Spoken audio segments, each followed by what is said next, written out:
Hello students. तो अब हम नेक्स्ट टॉपिक ले रहे हैं इस चैप्टर का, that is the periodicity and the cause of periodicity. तो सबसे पहले हम ये समझेंगे, first we will understand about the periodicity. What is periodicity? Periodicity क्या है? देखिए, पीरियोडिसिटी का मतलब ये वर्ड जो है पीरियड से मिलकर के बना हुआ है। पीरियड आपने सुना होगा ये वर्ड। ये जो वर्ड है पीरियड, इसका एक यूनिक फीचर, एक यूनिक मतलब होता है, मीनिंग होता है कि कुछ ऐसा शेड्यूल जो बार बार रिपीट हो सके, उसको हम पीरियोडिसिटी कहते हैं। ठीक है, यानी कि क्योंकि हम यहाँ पे पीरियोडिक टेबल पढ़ रहे हैं, तो पीरियोडिक टेबल में जो अरेंजमेंट है एलिमेंट का, the arrangement of the elements is repeat after a certain interval according to their properties के अकॉर्डिंग अरेंज किया गया है एलिमेंट्स को, और वो एलिमेंट्स अपनी प्रॉपर्टीज के अकॉर्डिंग बार बार रिपीट होते हैं। यानी कि अगर हम कह सकते हैं, जैसे हमने पीरियड्स एलिमेंट्स को ग्रुप्स और पीरियड्स में डिवाइड किया है, ठीक है, तो ग्रुप्स और पीरियड्स में डिवाइड किया है, तो जो ग्रुप में हमने अरेंज किया है फर्स्ट से लेके 18 तक, तो जितने भी एलिमेंट्स हैं वो सभी बार बार रिपीट होते हैं प्रॉपर्टीज के अकॉर्डिंग। यानी एक जैसी प्रॉपर्टीज वाले एलिमेंट एक ही ग्रुप में रखे गए हैं। यानी फर्स्ट ग्रुप में जो भी एलिमेंट्स हैं वो सारे, उनकी सबकी प्रॉपर्टी सेम होगी। सेकेंड ग्रुप में जो है उनकी प्रॉपर्टी बिल्कुल सेम होगी। थर्ड में जो है उनकी एक जैसी प्रॉपर्टी होगी। यानी एक ग्रुप में जितने भी एलिमेंट आ रहे हैं वो एक दूसरे से बिल्कुल सिमिलर होंगे। अब बात आती है कि ये पीरियोडिसिटी, यानी जो रिपीटिशन हो रहा है प्रॉपर्टीज का एलिमेंट की एक सर्टेन इंटरवल के बाद, वो क्यों होता है? तो कॉज ऑफ पीरियोडिसिटी, यानी कि क्या रीजन है पीरियोडिसिटी का। तो इसके लिए एक एग्जांपल ले लेते हैं कि रीजन क्या है, क्यों रिपीट हो रही है प्रॉपर्टीज या एलिमेंट एक जैसे एक जगह पे क्यों रखे गए एक ही ग्रुप में। सपोज करिए फर्स्ट ग्रुप का एलिमेंट ले रहा हूं मैं। तो फर्स्ट ग्रुप में आपके देखिए हाइड्रोजन आता है, देन लिथियम आता है, सोडियम आता है, पोटेशियम आता है, ठीक है। तो ये एलिमेंट्स आते हैं फर्स्ट ग्रुप में। इसके बाद रुबिडियम आता है, सीजियम आता है एंड फ्रेंसियम आता है। तो ये एलिमेंट फर्स्ट ग्रुप के एलिमेंट है, हमारे पास फर्स्ट ग्रुप के एलिमेंट है। अब देखिए इनकी प्रॉपर्टीज में क्या रिपीटिशन हो रहा है और क्यों ये एक ही ग्रुप में रखे गए हैं। तो सबसे पहले इनका एटॉमिक नंबर देख लेते हैं। तो एटॉमिक नंबर देखिए यहाँ पे, इसका 1 होता है, इसका 3, इसका 11, इसका 19 और इसका होता है 37, सीजियम 55, ये मैंने आपको लर्न कराए थे 87 फ्रेंसियम। तो ये आपके इन एलिमेंट्स के एटॉमिक नंबर हो गए।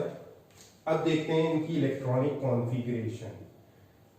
अगर ये चीज आपको समझ में आ गई तो आपको पता चल जाएगा पीरियोडिसिटी की कॉज क्या है, क्या रीजन है, क्यों प्रॉपर्टीज रिपीट करती हैं, क्यों इन एलिमेंट्स को एक ही ग्रुप में रखा जाता है। देखिए इसकी इलेक्ट्रॉनिक कॉन्फ़िगरेशन लिखते हैं 1s1 हाइड्रोजन की। इसकी देखिए 1s2 2s1 1s2 2s2 2p6 3s1 1s2 2s2 2p6 3s2 3p6 4s1, ठीक है। देन देखिए 1s2 2s2 2p6 3s2 3p6 3d10 4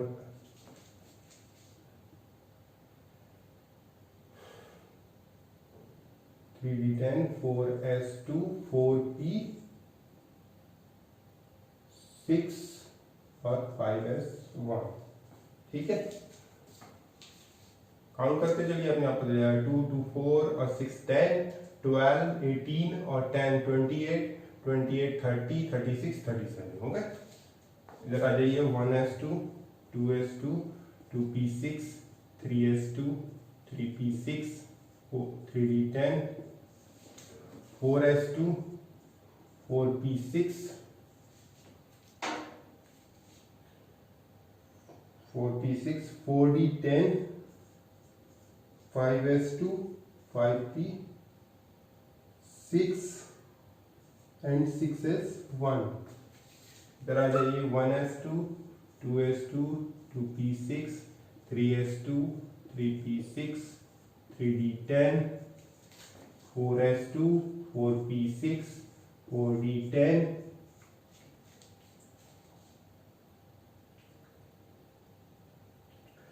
5s2, 5p6, 6s2, 4f14, 5d10, 6p6 and 7s1।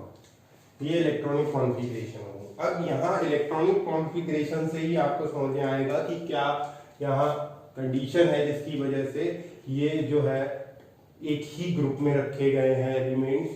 ऐसा सभी ग्रुप के साथ होता है, जैसा मैं आपको यहाँ पे बताने जा रहा हूँ एग्जाम्पल में। देखिए इनकी इलेक्ट्रॉनिक कॉन्फ़िगरेशन में जो लास्ट सबसेल है, एक तो ये एस ब्लॉक के एलिमेंट है, तो लास्ट इलेक्ट्रॉन एस में जा रहा है इसलिए एस ब्लॉक के हो गए। दूसरी कंडीशन ये है कि इनका जो एस सबसेल है उसमें जो है वन, जो लास्ट वाला एस सबसेल है उसमें 1 इलेक्ट्रॉन है सभी में। देखिए सभी में 1 इलेक्ट्रॉन, सभी में 1 इलेक्ट्रॉन, सभी में 1 इलेक्ट्रॉन।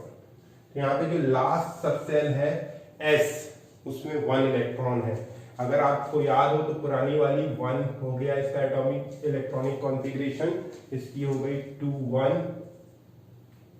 सॉरी 2 1, इसकी 2 8 1, इस तरीके से हम करते थे 2 8 8 1 इस तरीके से। तो लास्ट में 1 इलेक्ट्रॉन आ रहा है, यानी कि फर्स्ट ग्रुप का जो भी एलिमेंट्स होंगे उनके लास्ट में 1 इलेक्ट्रॉन आएगा। इसी तरह से सेकेंड ग्रुप के जो एलिमेंट होंगे उनके लास्ट में 2 आएगा लास्ट सबसेल में। इसी तरह थर्ड ग्रुप में 3 आएगा। तो क्या हो रहा है कि सिमिलर इलेक्ट्रॉनिक कॉन्फ़िगरेशन का रिपीटेशन हो रहा है एक सर्टेन इंटरवल के बाद। तो जिनकी इलेक्ट्रॉनिक कॉन्फ़िगरेशन लास्ट सबसेल की सेम होगी वो एक ही ग्रुप में आएंगे। इसी को हम कहते हैं कॉज ऑफ द पीरियोडिसिटी। तो अगर क्वेश्चन पूछ लिया जाता है कि what is the cause of periodicity, तो it is the electronic repetition of electronic configuration after a certain interval. एक सर्टेन इंटरवल के बाद इलेक्ट्रॉनिक कॉन्फ़िगरेशन का रिपीटिशन होता है, यही कॉज ऑफ पीरियोडिसिटी है। तो बहुत सिंपल, समझ में आ गया कॉज ऑफ पीरियोडिसिटी क्या है। तो नेक्स्ट आगे चलते हैं नेक्स्ट टॉपिक पे। नेक्स्ट टॉपिक देखते हैं। अब जो हम नेक्स्ट टॉपिक में पढ़ेंगे वो है फिजिकल प्रॉपर्टीज पढ़ेंगे। थोड़ी बहुत आपने 10th क्लास में पढ़ी थी, यहाँ पे थोड़ी सी अलग है लेकिन कुछ मिलती जुलती भी है। तो फिजिकल प्रॉपर्टीज पढ़ेंगे हम, और फिजिकल प्रॉपर्टीज में सबसे पहली प्रॉपर्टी आती है एटॉमिक रेडियस। तो पहले तो हम एटॉमिक रेडियस को पढ़ते हैं और बहुत सारी टर्म आएंगी एटॉमिक रेडियस को लेकर के। तो देखिए पहले तो क्वेश्चन ये आता है कि व्हाट इज एटॉमिक रेडियस है क्या। देखिए कोई भी एटम होता है उसके सेंटर में न्यूक्लियस होता है, उसके चारों तरफ इलेक्ट्रॉन्स रिवॉल्व करते हैं। तो एटॉमिक रेडियस का मतलब है it is the distance from the centre of the nucleus to the outer most electron of the shell, या आउटर मोस्ट सेल इलेक्ट्रॉन। यानी सेंटर के जो सेंटर है न्यूक्लियस उसके भी सेंटर से लेकर के और जो आखिरी सबसेल है वहां तक की जो डिस्टेंस होती है that is called atomic radius. Very simple, ये एटॉमिक रेडियस हो गई। अब अगर एक सेल है तो यहां तक की डिस्टेंस हो जाएगी, 2 सेल है तो यहां तक की हो जाएगी, 3 है तो यहां तक की, 4 है तो दैट इज, तब हम उसको एटॉमिक रेडियाई कहेंगे क्योंकि बहुत सारे सेल्स की हम निकालते हैं। ठीक है, अब देखिए एटॉमिक रेडियस के टाइप्स। तो इसमें सबसे पहला आता है कोवेलेंट रेडियस। कोवेलेंट रेडियस क्या है? देखिए कोवेलेंट रेडियस बहुत सिंपल है, आपने देखा होगा कोवेलेंट मॉलिक्यूल्स क्या होते हैं, ऐसे मॉलिक्यूल्स जो जिनमें ओवरलैपिंग होती है। शेयरिंग होती है तो शेयरिंग तब होती है जब ओवरलैपिंग होती है। 10th में पढ़ा होगा आपने ये कोवलेंट कंपाउंड्स, कोवलेंट बॉन्ड वगैरह। तो इसमें जब कोवलेंट बॉन्ड बनता है तो दो एटम आपस में शेयर करते हैं, और शेयर करते हैं तो वो ओवरलैप कर जाते हैं। तो इसका सेंटर ये हो गया, इसका सेंटर ये हो गया।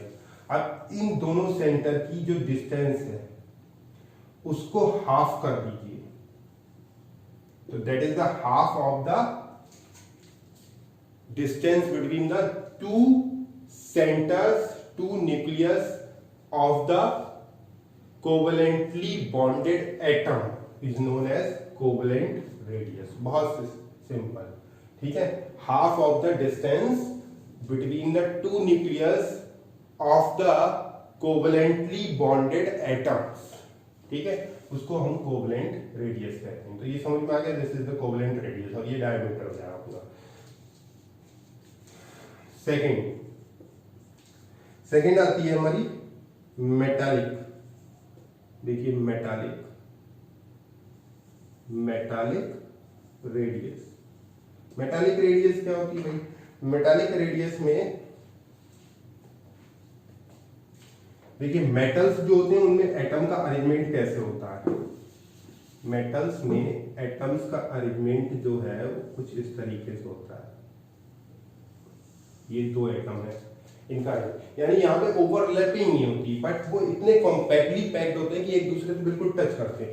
तो इनका जो न्यूक्लियस है और इनके बीच में जो डिस्टेंस है उसको हाफ कर दिए, यानी कि half of the distance between the two neighbouring atoms, ठीक है, half of the distance of the nucleus, half of the distance between the two nucleus of the neighbouring atom is known as metallic radius. तो इसको half कर दिया हमने, ये metallic radius आ गई आपकी, बहुत सिंपल, ठीक है। इसके बाद नेक्स्ट आता है मेटालिक रेडियस के बाद वेंडर वॉल, सी, वेंडर वॉल रेडियस। देखिए वेंडर वॉल एक साइंटिस्ट का नेम है, ये हम बाद में थोड़ा डिटेल में पढ़ेंगे 4th 5th चैप्टर में कि वेंडर वॉल क्या है। तो वेंडर वॉल रेडियस क्या है पहले ये समझ लेते हैं। देखिए दो कोवलेंटली कंपाउंड ले लेते हैं हम, कोवलेंटली बॉन्डेड कंपाउंड, एक मॉलिक्यूल ये है और दूसरा मॉलिक्यूल हमने ये ले लिया, कोवलेंटली बॉन्डेड है, ठीक है। अब इनके जो नेबरिंग एटम है उनके सेंटर के बीच में जो डिस्टेंस है उसको हाफ अगर हम कर देते हैं तो हमारा वेंडर वॉल रेडियस निकल आता है। यानी कि दो कोवेलेंटली बॉन्डेड मॉलिक्यूल्स, उनके नेबरिंग एटम के न्यूक्लियस के बीच के जो डिस्टेंस है उसको अगर हम हाफ कर देते हैं तो वेंडर वॉल रेडियस निकल आएगी। नेक्स्ट डी देखिए, आयनिक रेडियस। आयनिक रेडियस बहुत सिंपल है, आयंस सब जानते हैं, ठीक है। तो आयंस क्या होते हैं ये सब जानते हैं ना। तो आयंस में देखिए ये न्यूक्लियस हो गया, इस तरीके से होते हैं। तो आयंस कैसे होते हैं? चार्ज स्पीसी होते हैं। कैसे होते हैं? चार्ज होते हैं। तो इन पे चार्ज होता है, या तो पॉजिटिव होगा या नेगेटिव होगा, कैटायन एनायन, ठीक है। तो चार्ज स्पीसी है, अब क्योंकि चार्ज है तो उनका कुछ ना कुछ एक मैग्नेटिक फील्ड होगा जिससे वो अट्रैक्ट करते हैं। जैसे कोई मैग्नेट होती है अगर, तो मैग्नेट, सपोज करिए ये मैग्नेट है, तो मैग्नेट के पास अगर हम कोई चीज आयरन वाली चीज ले जाते हैं तो ऐसे करके ले गए हम, ठीक है, तो एक सर्टेन डिस्टेंस है वो अपने आप उसको खींच लेती है। तो यानी कि उस सर्टेन डिस्टेंस तक उसकी एक फील्ड बनी हुई है, वहां तक वो अपना अट्रैक्शन फील करा रही है दूसरे सब्सटेंस को, और उसकी वजह से वो उसकी तरफ खींच रहा है। तो जहां तक इस एटम आयन का जो फील्ड होगी, जहां तक ये अपने चार्ज को, अपने अट्रैक्शन को फील कराएगा, वहां तक का डिस्टेंस सेंटर से लेकर के, एटम के न्यूक्लियस के सेंटर से लेके और जहां तक मैग्नेटिक फील्ड है वहां तक का डिस्टेंस जो है आयनिक रेडियाई या आयनिक रेडियस कहलाता है। तो ये 4 टाइप की एटॉमिक रेडियस हो गई।